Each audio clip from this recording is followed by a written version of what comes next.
The July unemployment numbers will be released by the Bureau of Statistics shortly. Let's bring in our business reporter, Ed Boyd. In fact, dropping any moment now. Economists expecting the unemployment rate to fall to 4.2%. Ed, what's the number saying?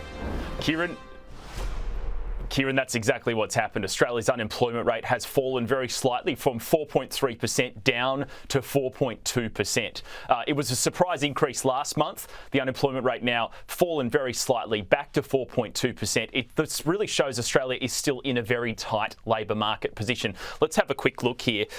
You've got the participation rate, which is a percentage of people either in work or actively looking for work, came in at 67%. So that went down very slightly. The amount of people getting a job increased by 24,500 during the month.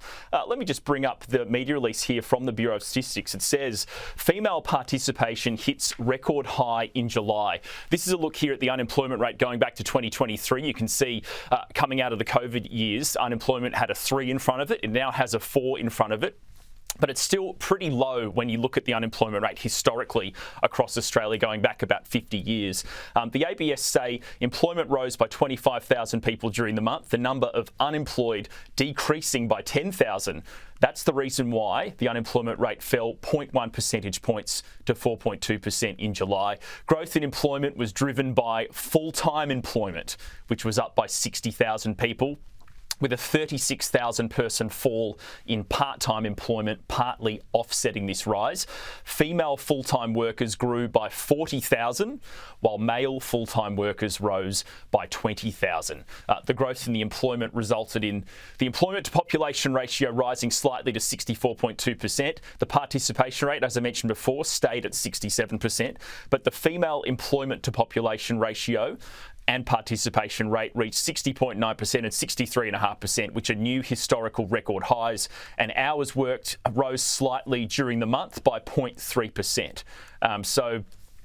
Look, these numbers are basically what the market was anticipating. Economists were expecting to see the unemployment rate tick down very slightly. That's exactly what it's done. We've now got unemployment across Australia at 4.2%, Kieran. Here's a bit more on the info, actually. You can see here, unemployment rate down slightly to 4.2%, 25,000 jobs added during the month.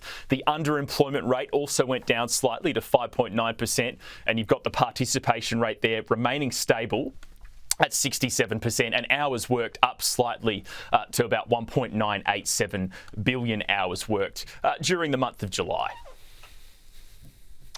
The Reserve Bank obviously watches the numbers closely. What's the read, do you think, from the central bank on this?